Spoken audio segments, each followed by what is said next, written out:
الحمد لله رب العالمين والصلاة والسلام على أشرف الأنبياء والمرسلين وعلى آله وأصحابه أجمعين أما بعد.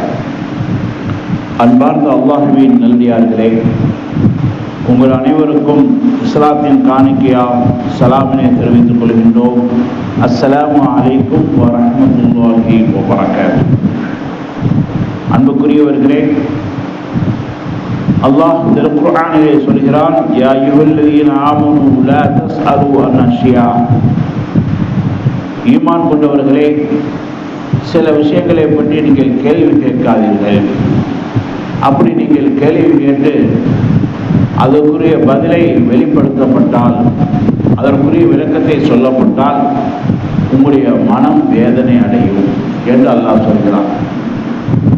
இந்த வசனத்தை அல்லாஹ் எப்பொழுது இறக்கி வைத்தார் என்று சொன்னால், சஹாபாக்கள் நபி ஸல்லல்லாஹு அலைஹி வஸல்லம் அவர்களிடத்திலே மன் அபி, என் தந்தை யார் என்று கேட்டார்கள்.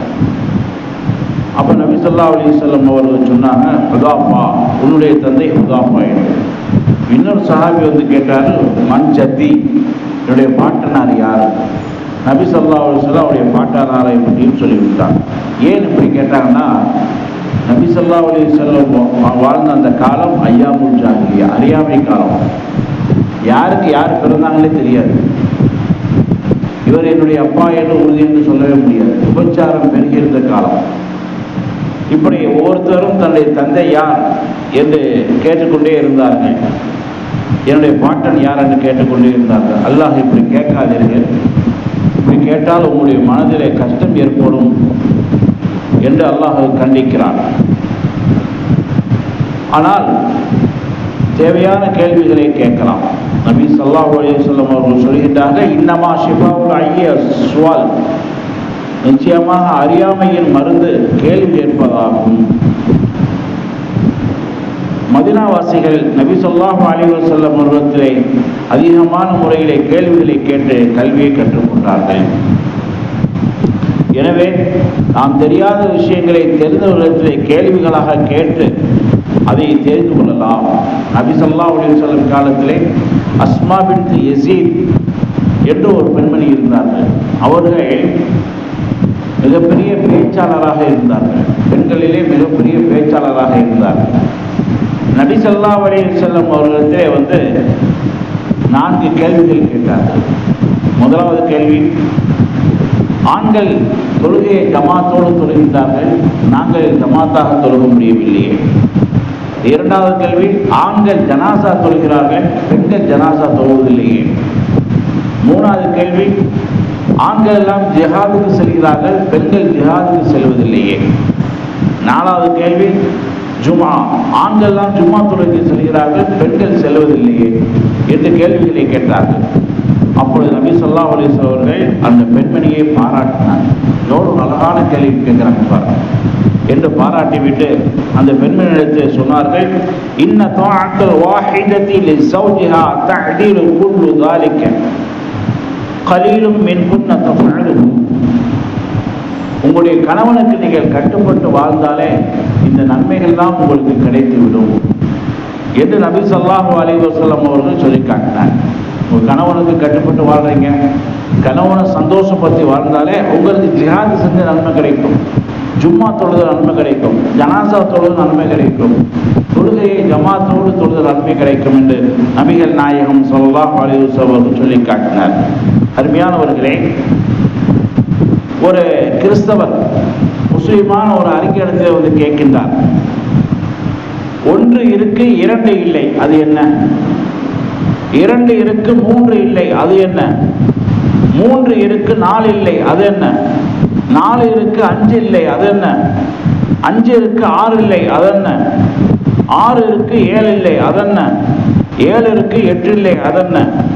8 இருக்கு 9 இல்லை, அது என்ன? 9 இருக்கு 10 இல்லை, அது என்ன என்று கேள்வி கேட்கின்றார். அப்ப அந்த முஸ்லிம் அறிஞர் சொல்லி காட்டினார், 1 இருக்கு 2 இல்லை என்று சொன்னால் ஒரே அல்லாஹ் தான், 2 அல்லாஹ் இல்லை என்று பதில் சொன்னார். 2 இருக்கு 3 இல்லை என்று சொன்னால் ஒரு பகல் ஒரு இரவு தான், 3வது இல்லை. 3 இருக்கு 4 இல்லை என்று சொன்னால் 3 தடவை தான் மூசா அலைஹிஸ்ஸலாத்து வஸ்ஸலாம் அவர்கள் அல்லாஹ்விடத்திலே குறுக்கீடு செய்தார்கள், கேள்வி கேட்டார்கள். 4வது தடவை கேட்கவில்லை. 4 இருக்கு, 5 இல்லை என்று சொன்னால் 4 வேதங்கள் தான் இருக்கு, 5வது வேதம் இல்லை. 5 இருக்கு, 6 இல்லை என்று சொன்னால் 5 நேர தொழுகை இருக்கு, 6வது தொழுகை இல்லை.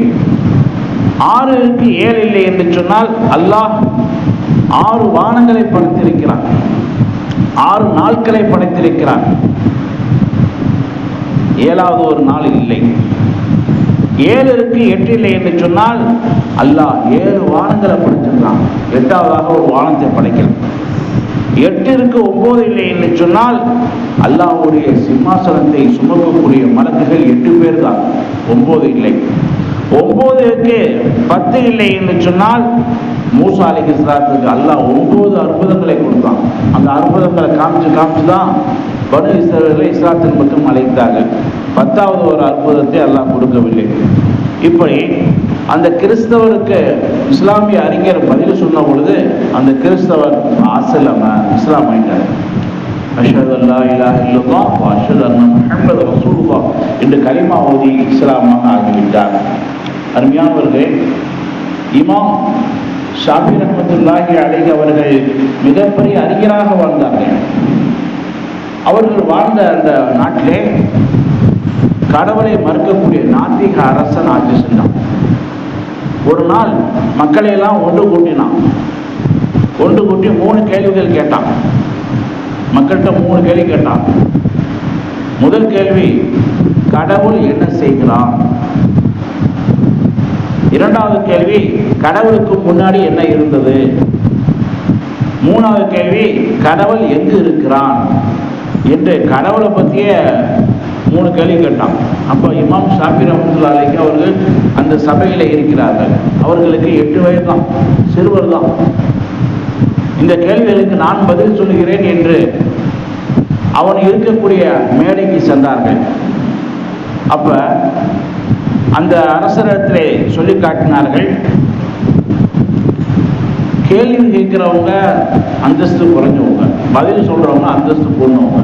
அதனால நீ கீழே இறங்கு, நீ கீழே இறங்கி நெல்லு, நான் மேலே இருக்கணும் அப்படின்னு சொல்லி அரசரை கீழே இறங்கிட்டார்.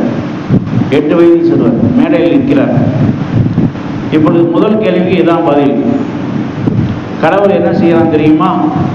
என்னை மேலே உயர்த்தி உன்னை கீழே தாழ்த்திட்டான். இதுதான் கடவுள் செஞ்சுக்கிட்டு இருக்கான். அடுத்த கேள்வி என்ன கேட்ட? கடவுளுக்கு முன்னாடி என்ன இருக்குன்னு கேட்டேன். 9ல இருந்து கீழே எண்ணிக்கிட்டே வா.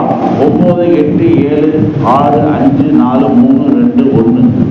அதற்கு கீழே என்ன இருக்கு? சைபர் தான் இருக்கு. 1 தான் கடைசியில. கடவுளுக்கு முன்னாடி ஒண்ணுமே இல்லை, சைபர் தான் பதில் சொன்னாங்க. 3வது கேள்வி, கடவுள் எங்க இருக்கிறான்னு என்று நீ கேட்கிறாங்க. ஒரு மெழுகுதிரியை பற்ற வச்சு இதனுடைய வெளிச்சம் எங்க இருக்கு? எல்லா இடத்துலையும் இருக்குல்ல. இது மாதிரி கடவுள் எல்லா இடத்துலையுமே இருக்கிறான், அவன் மெழுகுவர்த்தி வெளிச்சத்தை போன்று என்று இமாம் ஷாஃபி ரஹ்மத்துல்லாஹி அவர்கள் விளக்கம் கொடுத்த பொழுது அந்த நாத்திக அரசன் இஸ்லாத்தை ஏற்றுக்கொண்டார் என்று நாம் பார்க்கின்றோம்.